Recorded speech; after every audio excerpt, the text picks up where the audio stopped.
এটা হচ্ছে সেনাপ্রধানের বিষয়টা যেহেতু বলাই হয়ে গেছে, একটা ডিক্লাসিফাইড হয়ে গেছে, সেটা হচ্ছে যে হাসান আব্দুল্লাহ বলেছেন যে বুকে পাথর চাপা দিয়ে তিনি ডক্টর ইউনূসকে মেনে নিয়েছিলেন, তিনি বলেছিলেন।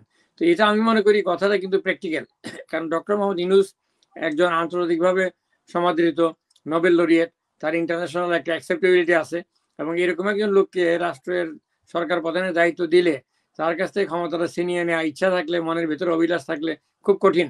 সেই কারণে এই কথাটা যুক্তিসঙ্গত, যে কেউ, যে কোনো লোক এটা সেন্সিবল লোক এটা বলবে, এবং এটা তিনি হয় বলে থাকতে পারেন। এই কথাটা হচ্ছে এরকম, তারপরে ইউনূস সাহেবের কাছে ক্ষমতাটা না দেওয়ারই কথা যদি তার নিজের কোনো ইচ্ছা থাকে। কিন্তু সেই ক্ষেত্রে তিনি যেটা করেছেন, তিনি এটা মেনে নিয়েছেন, এবং তিনি গিয়ে এয়ারপোর্টে গিয়ে তাকে রিসিভ করে, ফ্রান্স থেকে যখন 8 তারিখে 8 আগস্ট ডক্টর ইউনূস যখন ফ্রান্স থেকে আসলেন, ঢাকা এয়ারপোর্টে গিয়ে সেনাপ্রধান তাকে অ্যাকসেপ্ট করে, রিসিভ করে তাকে দায়িত্ব দিয়েছেন। এবং সেনাপ্রধান হচ্ছেন, আপনার আর্মি হচ্ছে একটা রেজিমেন্টের বডি, আপনি জানেন। এটা হচ্ছে ডাউন টপ না, টপ ডাউন।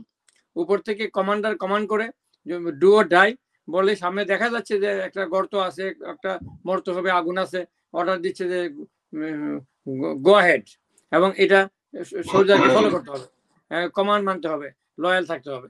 তো সেই ক্ষেত্রে সেনাপ্রধান যেটা করেছেন যে 3 তারিখ 3রা আগস্ট সেকেন্ড দরবার, তিনি জুলাই মাসে এক দরবার করেছিলেন, আর 3রা আগস্ট 2024 আরেকটা দরবার করেছে, আপনার নিশ্চয়ই মনে আছে।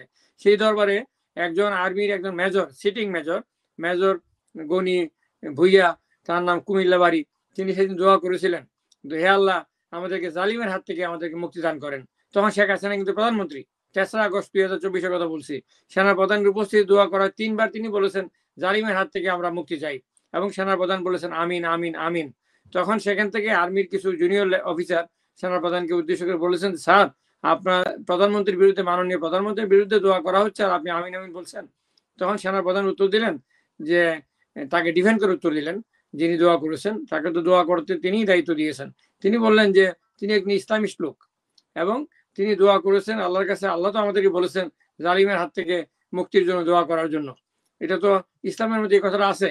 এবং তারপরে এই বিষয়টা সবাই শান্ত হয়, এবং তখন অনেকে বক্তৃতায় সেদিনের দরবারে 3রা আগস্ট 2024 সেনাপ্রধানকে ক্ষমতা নেওয়ার আহ্বান জানিয়েছিলেন।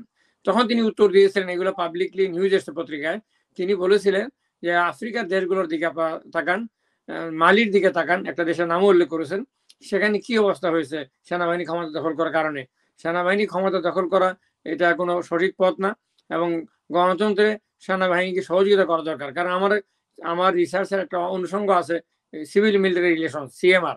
সিভিল মিলিটারি রিলেশন, আপনি আমেরিকা আছেন, আমেরিকার সেনাপ্রধান প্রেসিডেন্ট ট্রাম্পকে কি বলেছিলেন আগের বার ক্ষমতা শেষ হয়ে যাওয়ার সময়, আপনার নিশ্চয়ই মনে আছে।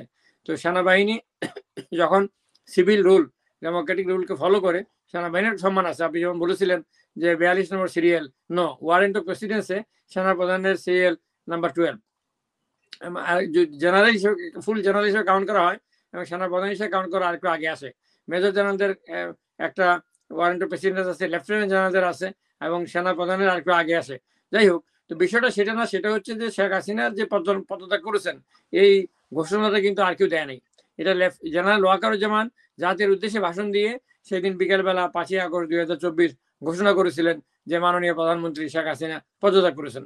এবং রাতের বেলা যখন রাষ্ট্রপতি মোহাম্মদ শাহাবুদ্দিনকে দিয়ে তিনি আনুষ্ঠানিকভাবে আরেকটা ভাষণ রাষ্ট্রপ্রধান হিসেবে এটা দেওয়াচ্ছিলেন, 3 বাহিনী প্রধান পেছনে দাঁড়িয়েছিলেন ঠায়, সেখানেও রাষ্ট্রপতিকে ভাষণ দেওয়ার সময় বলা হয়েছিল যে মাননীয় প্রধানমন্ত্রী শেখ হাসিনা পদত্যাগ করেছেন, তার পদত্যাগপত্র গৃহীত হয়েছে, তার পদত্যাগপত্র আমি গ্রহণ করেছি, রাষ্ট্রপতি বলেছিলেন। তখন রাষ্ট্রপতি সেনাপ্রধানকে বলেছিলেন যে শেখ হাসিনার পদত্যাগপত্র কোথায়। সেনাপ্রধান বলেছিলেন আমি পদত্যাগপত্র, আমি তো আগে ঘোষণা দিয়েছি তিনি পদত্যাগ করেছেন, এটাই ডকুমেন্ট, এটাই এভিডেন্স। তো সেখানে তিনি দায়িত্ব নিয়ে কথা বলেছেন, এবং সেনাবাহিনীকে ম্যাজিস্ট্রেসি পাওয়ার দিয়ে এখন পর্যন্ত চেষ্টা করছেন। এখন একটা মুদ্রার দুটি দিক থাকে, দুটি পিঠ থাকে, কয়েনের দুটো সাইড থাকে। তো সেই ক্ষেত্রে আমি একটা গ্লাসের অর্ধেক গ্লাস পানি আছে, অর্ধেক খালি আছে, আমি খালিও বলতে পারি অর্ধেক গ্লাস, আবার এটা পানি ভর্তি আছে অর্ধেক গ্লাস, সেটাও বলতে পারি। তো যেটাই হোক, সে মানে এর আগে সেনাপ্রধান ছিলেন জেনারেল শফিউদ্দিন আহমেদ, তার আগে সেনাপ্রধান ছিলেন জেনারেল আজিজ আহমেদ, এর আগে সেনাপ্রধান ছিলেন জেনারেল শফিউল হক, এর আগে সেনাপ্রধান ছিলেন ইকবাল করিম ভুইয়া, আরও আগে সেনাপ্রধান ছিলেন জেনারেল এম এ মুবিন। তো যাই হোক, যখন বিভিন্ন সেনাপ্রধানের আমলে আপনার শাপলা চত্বরে ঘটনা ঘটেছে, 2014 সালের একতরফা নির্বাচনের ঘটনা ঘটেছে, 2015 সালের বিএনপির নেতৃত্বে 92 দিনের আন্দোলনের ঘটনা ঘটেছে, কাদের মোল্লা সাইদি সাহেবের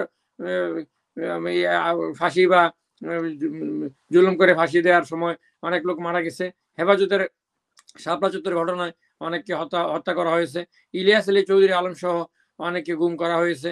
এবং সেই সময় বাংলাদেশের রাজনৈতিক পরিস্থিতি টালমাটাল ছিল, রাজপথে মানুষ মারা যাচ্ছিল, গুম খুন কন্টিনিউ হচ্ছিল। সেই সময় যারা যারা সেনাপ্রধান ছিলেন এর আগে, আপনার জেনারেল ওয়াকারুজ্জামানের আগে, তারা কিন্তু কেউ এরকম ভূমিকা রাখেননি। এবং যেটা করেছেন, শেখ হাসিনা যখন জাতির উদ্দেশ্যে ভাষণ দিতে চেয়েছিলেন, সেনাপ্রধান জেনারেল ওয়াকারুজ্জামান সেদিন তাকে বলেছিলেন জাতির উদ্দেশ্যে ভাষণ দেওয়া যাবে না, 45 মিনিট সময় দিয়ে বলেছিলেন আপনাকে চলে যেতে হবে। এবং বিনা রক্তপাতে যে অভ্যুত্থানটা হয়েছে, এই অভ্যুত্থানটা যখন ছাত্র জনতার যে অভ্যুত্থান, এই গণ অভ্যুত্থানের সাথে সেনাবাহিনী একাত্মতা ঘোষণা করেছে শেষের দিকে, আপনি একটু বলেছেন এটা।